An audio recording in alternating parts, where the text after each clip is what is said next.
Agora a gente está gravando. Boa noite todo mundo. Que bom que nós estamos juntos de novo para o estudo de mais um capítulo do livro Os Mensageiros. Hoje a gente aprendendo um pouco com a experiência de Monteiro, né? E a gente vai começar com a Denise fazendo a prece inicial para a gente.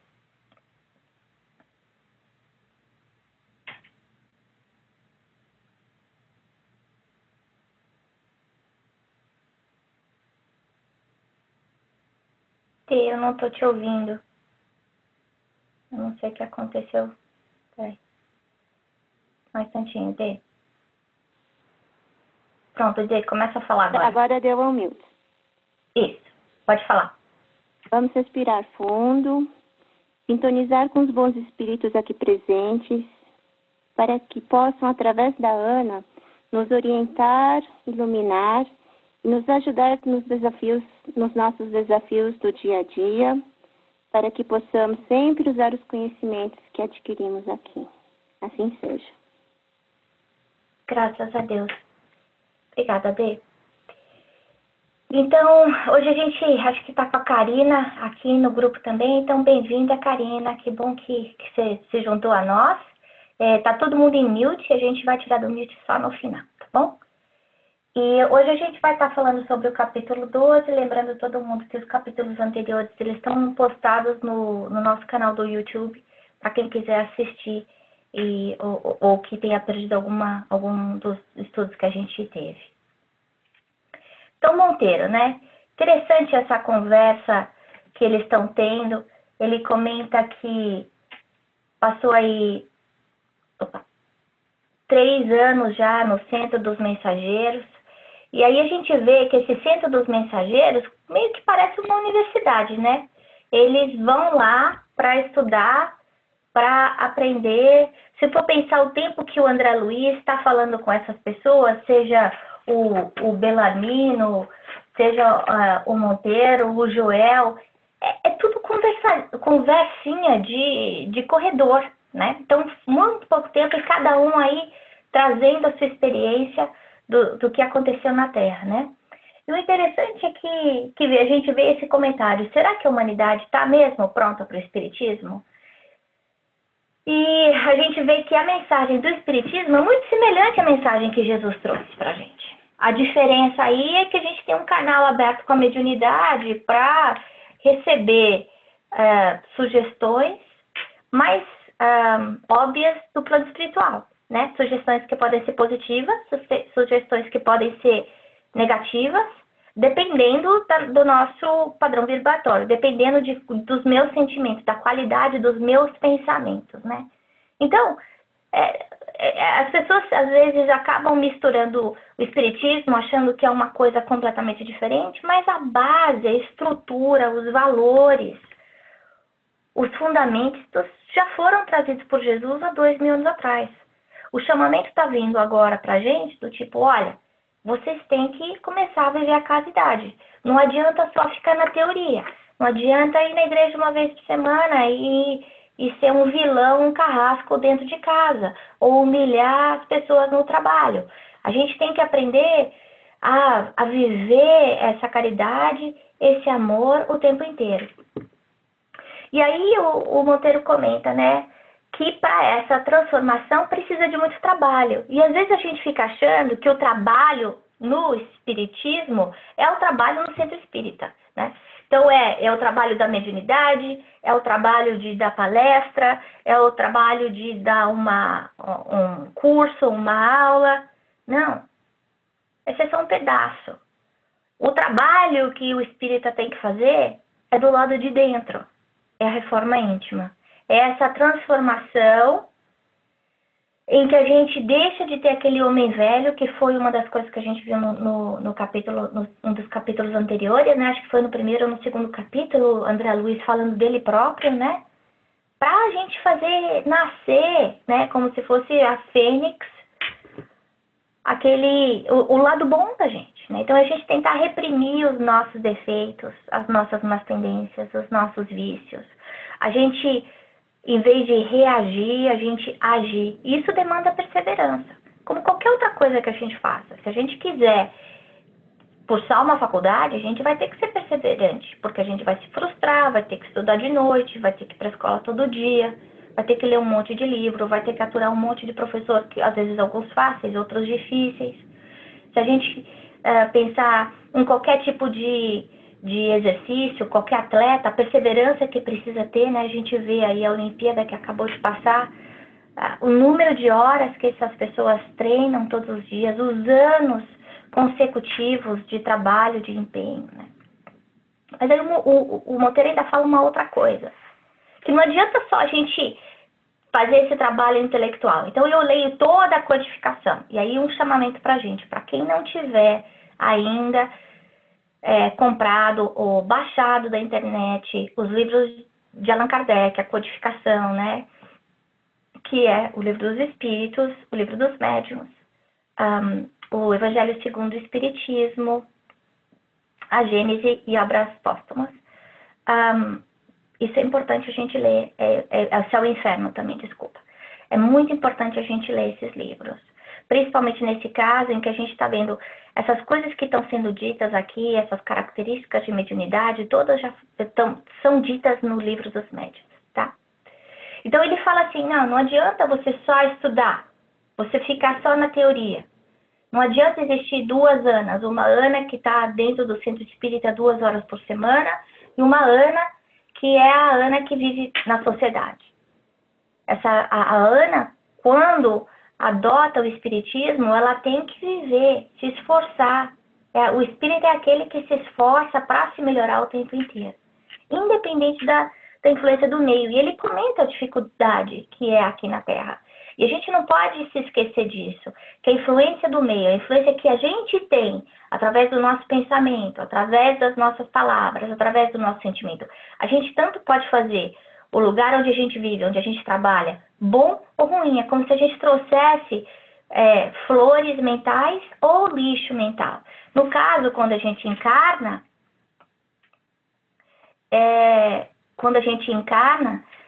a gente sabe que aqui na Terra a barra vibratória é complicada. E a gente vai ver isso mais para frente, lá pelo capítulo, acho que 32, 33. Ele comenta a diferença vibratória.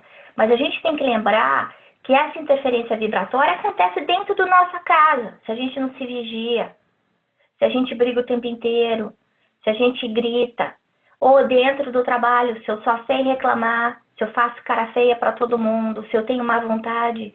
Isso tudo vai trazendo lixo que vai ficar não só me contaminando, mas vai contaminar o ambiente das pessoas que me rodeiam.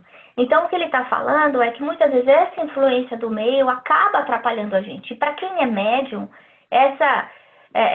a vigilância, o trabalho de perseverança ainda é mais importante, né? Porque o médium ele acaba captando com mais facilidade essas influências do meio.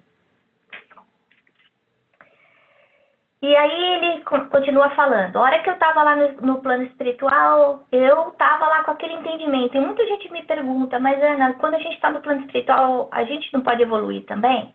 Sim, a gente pode estudar, a gente pode aprender, mas o teste, a prova, a gente só vai saber se a gente sabe mesmo quando a gente encarna, né?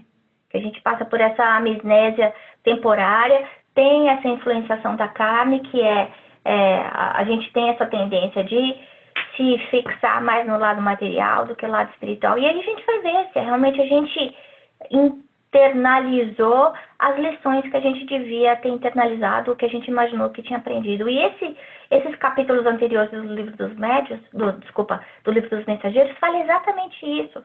Esses homens tinham trabalhado anos lá, tinham estudado, tinham uma equipe de suporte, e aí encarnam e pumba, fizeram a coisa errada. E essas pessoas somos nós. Somos todos nós. E aí ele fala que ele estava lá com a missão no plano espiritual para aprender, para estudar, para ajudar aqui na Terra, encarnados e desencarnados. Então, e aí a gente entende por que a missão do espírita não é só no centro espírita. Porque às vezes é uma pessoa que precisa de ajuda, de uma conversa amiga, de um abraço, de alguém estender a mão, está se sentindo sozinha. A missão do espírita é estar pronto para ajudar não só através da canalização, né, dos pensamentos de um outro espírito, mas como ser instrumento de caridade, de amor para Jesus, né? E ele conta, eu recebi toda a ajuda que eu precisava no plano espiritual, e a hora que ele chega aqui também. Então, ele teve uma mãe que era muito amorosa, que ajudou demais. Ele estava lá no centro espírita e ele tinha uma tripla responsabilidade, complicadíssimo. Então, ele era o dirigente, ele tinha vários médiuns que estavam sob responsabilidade dele, alguns de efeitos físicos, e além de tudo, ele era doutrinador. E aí eu quero abrir um parênteses, porque tem muita gente que acha que o papel do doutrinador não é importante porque ele não dá passagem ao espírito, né, não dá comunicação. E a gente vê tanto no livro dos médiuns, tem um outro livro que chama Diálogo com as Sombras, que fala também disso, além desse capítulo comentando da importância do doutrinador, da reforma íntima do doutrinador, da impregnação de amor nas palavras, a importância do sentimento, do coração, da qualidade de pensamento que o doutrinador tem na reestruturação mental do espírito que está sendo atendido, né? E aí o que aconteceu? Ele achou que só ele decorando os textos bíblicos, ele sabendo toda a teoria, era suficiente, né? Então, ele fez como a gente viu no passado acontecer, só os atos exteriores, né? Então, eu lavo a minha mão, mas eu não me preocupo com o que eu falo, né? Então, ele vivia uma vida dupla. A vida dele dentro do centro espírita, dando a preleção, né, ou lição de moral para esses espíritos, e fora da sessão mediúnica, ele fala que até no centro espírita ele era grosseiro com as pessoas, mas principalmente no trabalho. O interessante é que, de novo, nesse livro que eu estou comentando com vocês, que chama Diálogo com as Sombras, ele fala da importância da gente tratar com carinho, com respeito, esses espíritos que vêm, né? Então, não é para testar conhecimento, não é para medir força, não é para passar uma falsa superioridade moral. Porque se a gente tivesse muito avançado aqui, ninguém estava encarnado. A gente não precisava mais encarnar, só encarna quem ainda tem defeito. Quem não tem defeito não precisa mais encarnar. Jesus encarnou só porque ele, como governador planetário, veio ajudar a gente a entender o que precisava ser feito. Ele veio mostrar o caminho, por isso que ele fala, eu sou o caminho, a verdade e a vida, né? Então, ele tinha esquecido do fundamento da mensagem de Jesus, que é o amor, acima de todas as coisas. E ele se preocupou muito em passar a lição de moral para os outros e se esqueceu da reforma íntima. E aí vai uma outra coisa, tem um outro livro, que depois eu passo para vocês, o nome não está aqui na minha frente, que fala muito de reforma íntima, que é um trabalho que a gente precisa fazer como médium, porque isso vai mudar a nossa qualidade de vida, né? É uma mudança grande, assim como a gente fazer evangelho no lar, né? Quem começa a fazer evangelho no lar sabe definir uma linha no tempo do antes do evangelho e depois do evangelho, porque muda muito. E na reforma íntima a gente vai perceber que a qualidade de vida que a gente vai encontrar vai ser muito melhor. Porque eu não vou ficar com mesquinhez como eu tinha antes.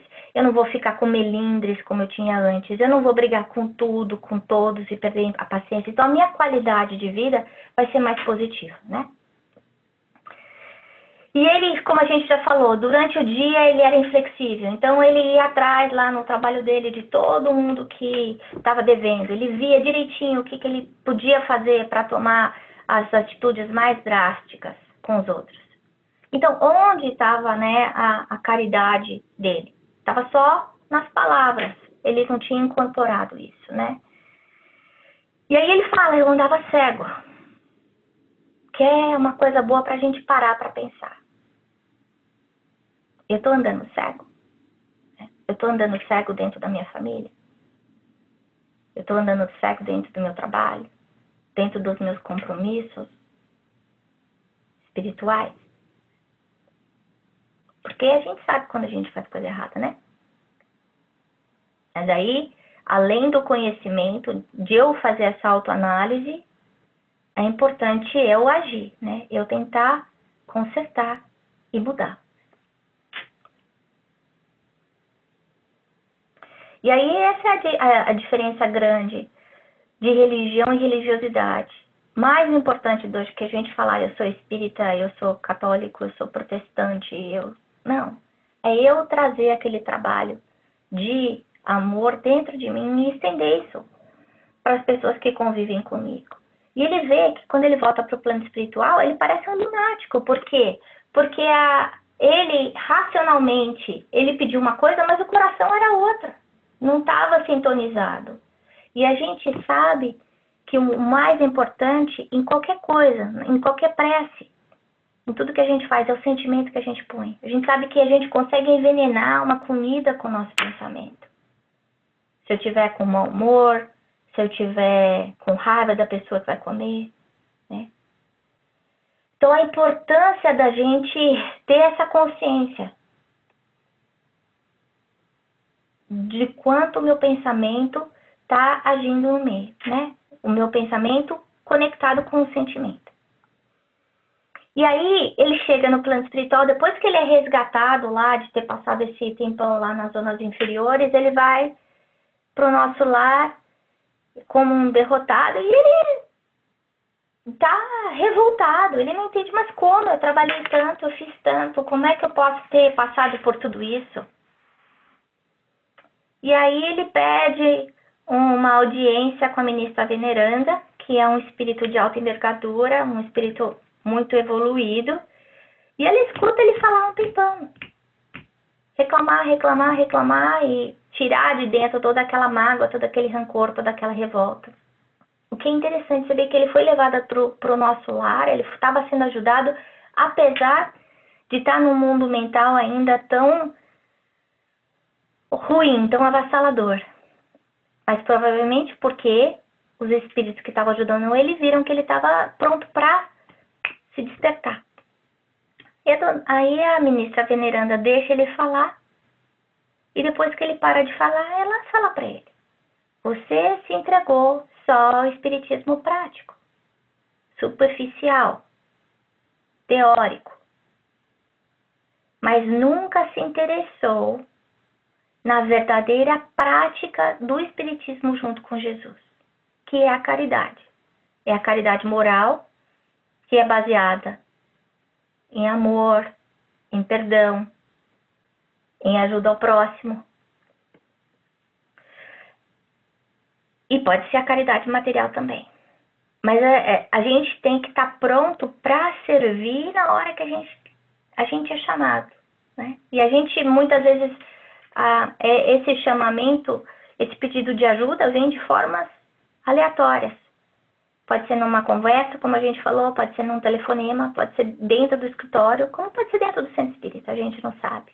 Mas a gente tem que estar atento para quando esse momento chegar, para a gente estar com o coração aberto e disposto para ajudar, né?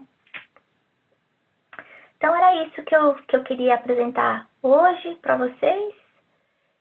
E eu vou agora tirar todo mundo de mute para a gente poder conversar um pouquinho, tá bom? Então deixa eu só... Tá todo mundo sem mute agora. Quem quer comentar alguma coisa?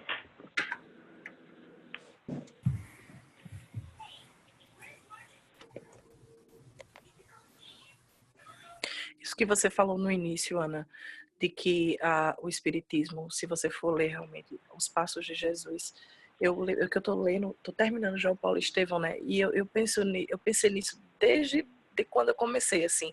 O que o Paulo falava dos Passos de Jesus em Jerusalém é exatamente o que o Espiritismo prega, assim, é incrível a semelhança, não é incrível, né? Não é por acaso a semelhança, mas só se fala de caridade, só se fala de amor, só se fala em suprimir os nossos maus hábitos adquiridos, se fala do pagamento que tem que ser feito, entre aspas, né? Assim, a dívida que tem que ser saldada quando a gente adquire, assim, só um cego que não quer ver. É divino isso. É muito. Se você realmente se dedicar a estudar o Evangelho, seguir a risca a palavra dele, prestar atenção em cada palavra que o Cristo deixou, você não tem, assim, fica difícil errar, né? A não ser que você mesmo não queira enxergar alguma coisa. Mas que conhecimento e conduta são duas coisas completamente diferentes. Porque a gente vê, por exemplo, muitos médicos que fumam. Todo mundo sabe que fumar não é bom, e mesmo assim faz, né? Então, a gente, como espírita, a gente tem que olhar para a gente de como é que eu estou aplicando aquele conhecimento. Esse conhecimento está me transformando ou ele está batendo só na trave, né? E como é que a gente faz isso? A gente olha como é que eu sou hoje em comparação a 3 anos atrás, a 6 anos atrás. E talvez até pedir feedback para as pessoas que convivem conosco, né? Para as pessoas que estão mais próximas, seja marido, esposa, filho, mãe, pai. E a pessoa, quando ela gosta da gente, ela vai falar o que está enxergando, né? Eu perguntei, você estava ganhando mais do que na pizzaria. Eu fico pensando, Ana, a gente está lendo, a gente já está no 12º capítulo do livro. Tá bem baixinho, Fabi, bem baixinho. Tá muito baixinho? Melhorou? Agora tá melhor, agora melhorou. Ah, estava longe do fone. Então, eu fico pensando, né, que a gente está conhecendo através do André, histórias de outras pessoas que tiveram fracassos, dessas mesmas pessoas que estão frequentando esse centro de mensageiros, e foram preparados e continuam sendo preparados. E aí eu fico pensando, às vezes a gente se propõe a fazer certas coisas na nossa vida, dentro da nossa realidade de encarnados, né? Metas que a gente tem, sonhos para alcançar, e a gente acaba se perdendo no próprio caminho que a gente se propõe, né? Sei lá, seja uma dieta, seja organizar a casa, seja fazer uma tarefa X, e a gente... As promessas de ano novo, né? A gente fala, esse ano vai ser isso, isso, isso, e aí o ano vai passando, você se perde, aí chega o ano novo de novo, você começa a fazer as suas promessas, e você olha para trás e vê que não cumpriu grande parte das promessas que você fez. A gente faz isso diariamente, né? Na nossa vida, na nossa realidade de encarnados. Então eu fico pensando como deve ser você retornar para o plano espiritual, né? E de repente perceber os seus fracassos e as chances desperdiçadas, e o trabalho que vai por água abaixo, né? O seu trabalho, o seu investimento, o investimento de pessoas que investiram em você. Então, acho que essa coisa da reforma íntima é um chamado muito, muito alto, muito importante da gente fazer o tempo todo, porque tem muita coisa envolvida, né? Tem as nossas vidas, a nossa evolução, a evolução de pessoas que estão encarnadas com a gente, que já desencarnaram, que vão encarnar. É um ciclo super complexo, que a gente não tem nem noção da profundidade, quanto mais a gente estuda, mais a gente percebe essa profundidade, essa complexidade. Então é uma responsabilidade muito grande. E aí eu vou lendo esses livros e eu tento o tempo todo me chamar para essa reforma íntima, porque a gente vê o Monteiro, ele tinha um centro espírita, ele tinha as reuniões mediúnicas dele 4 vezes por semana, ele nunca faltava, de repente ele desencarna, e ele chega lá e fala, peraí, calma, eu trabalhei.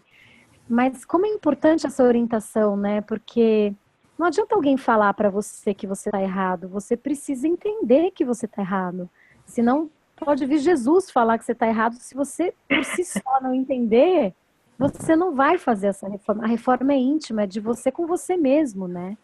Então, é importante você entender, né, aonde você errou para você poder recomeçar. Eu achei bonita essa passagem do Monteiro, que apesar dele ter ficado 2 horas lá reclamando, no final ele conseguiu entender o que ele tinha feito de errado, porque se ele não tivesse tido essa orientação, uma alma bondosa, generosa, que ficou lá ouvindo 2 horas, talvez ele estivesse lá ainda blasfemando, né? E aí, muitas vezes a gente não está pronto para ouvir. No caso, eu acho que esse é um ponto muito importante que você está falando, porque a gente sempre pode recomeçar, mudar o caminho. Depende da gente querer. E quantas vezes a gente escuta a crítica de outras pessoas e aí a gente liga o botão do orgulho ou do egoísmo e em vez de escutar, analisar, pensar, né, como é que eu estou agindo, como é que eu estou numa situação, né, a pessoa estava certa, não estava certa, porque não significa que tudo que o outro fale a gente vai concordar, não é isso que eu estou dizendo, mas a gente precisa passar por uma peneira, né? Então, faz sentido? É verdade? É justo? É bom? Né? E muitas vezes a gente liga só o botão do orgulho e da vaidade ou do egoísmo e passa batido. E aí a vida vem e ensina de novo. E aí a vida vem e ensina de novo. Até a gente acordar como Monteiro, né?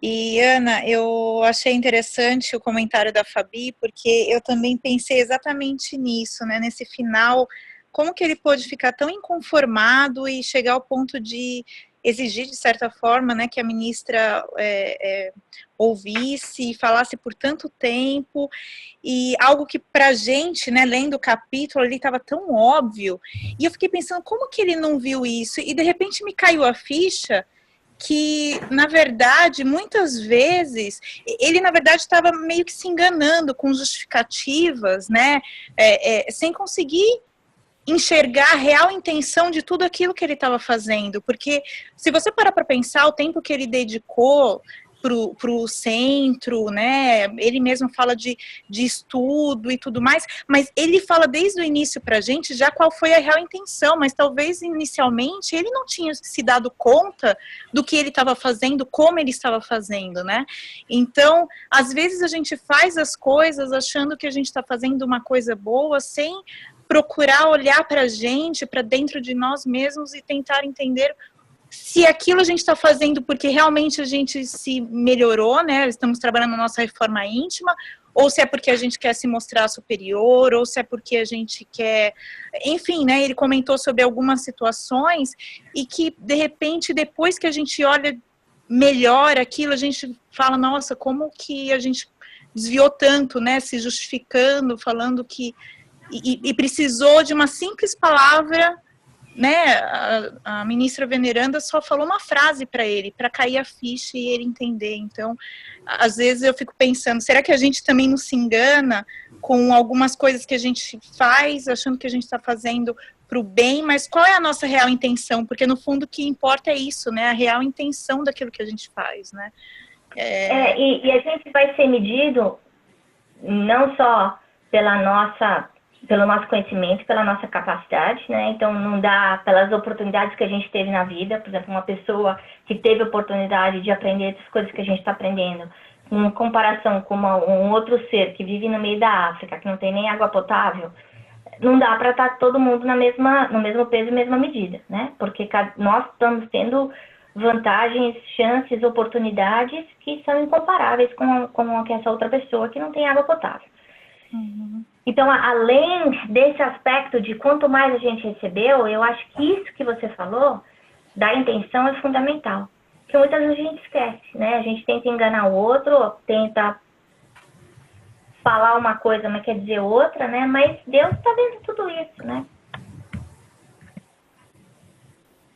E ele fala aqui de novo, de quanto é difícil escapar a influência do meio quando em luta na carne. Então, isso que você falou, Kátia, é muito importante, porque a gente tem que olhar para esses capítulos, não pensando no Monteiro, mas pensando na gente, né? Fazendo esse é um exercício de autorreflexão. Sim, sim. Então... Pode ter mais um comentário. Quem quer comentar?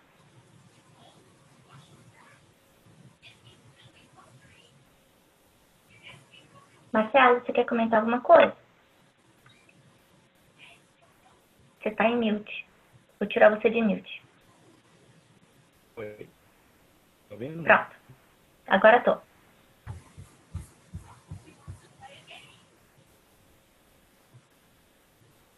Ações, assim, eu só acrescentaria essa questão realmente, assim, da importância da vivência, né, assim, todo o ensinamento que a gente recebe da doutrina, ele o nosso trabalho não é só divulgar a doutrina no falar, né? A gente já falou várias vezes isso. Então, acho que a forma que mais toca realmente é a forma como a gente vive, é a transformação que a doutrina traz no nosso proceder. Então, assim, como que você enfrenta um problema difícil, como que seja em qualquer lugar, seja no centro, seja no trabalho, seja em casa, seja como que você faz o uso desse conhecimento, né? Que nem você colocou, é o conhecimento. Quando a gente passa a vivenciar, é isso que toca. Então, quando você tem uma reunião mediúnica, o que vai convencer o espírito que está sendo atendido, que está recebendo ajuda, não é o que o doutrinador está falando. Se não- aquilo que está falando tiver o suporte da vivência do doutrinador, o espírito não vai acreditar e ele não vai resolver a situação dele, né? Então, assim, você mencionou várias obras, acho que quem quiser aprofundar pode aprofundar, mas é importante essa questão, né, de você, não a quantidade de trabalho que você faz também, mas é a profundidade naquilo que você faz, o sentimento que você põe naquilo que você faz. A qualidade, isso da gente ter a disciplina, o cuidado, o carinho, de fazer com amor. Isso tudo não só é percebido pelas outras pessoas, mas isso é o que vai contar pra gente. É isso que vai contar quando a gente passar pro outro lado, né? Obrigada, Marcelo. Então tá na hora da gente encerrar. E eu vou pedir, então, para Regina fazer a prece para a gente. Regina, Sim. por favor. Ana, aproveitando, veio a lembrança do verdadeiro espírita, que é aquele que se esforça para domar as suas más inclinações. Então, que a gente também lembre dessa mensagem e desse esforço diário que a gente deve fazer, como foi bem colocado, através da nossa reforma interior, sabendo que nós nunca estamos sozinhos e que esses amigos espirituais que conduzem o estudo de hoje possam nos auxiliar nessa busca, a perseverar nessa transformação, e também o nosso Mestre Jesus, esse amigo incondicional de todas as horas, que possa, Senhor, caminhar lado a lado conosco, auxiliando nessa tarefa, para que quando sairmos daqui, possamos levar para a nossa verdadeira morada espiritual o nosso coração mais limpo, mais amável e servindo de exemplo a todos esses irmãos que estão ao nosso lado, sejam encarnados ou desencarnados e vice-versa quando nós estivermos na verdadeira pátria. Assim, pedimos a permissão então de Jesus e desses amigos espirituais que nos acompanham nesse estudo para dar por encerrado mais um trabalho de hoje. Que assim seja. Que assim seja. Graças a Deus.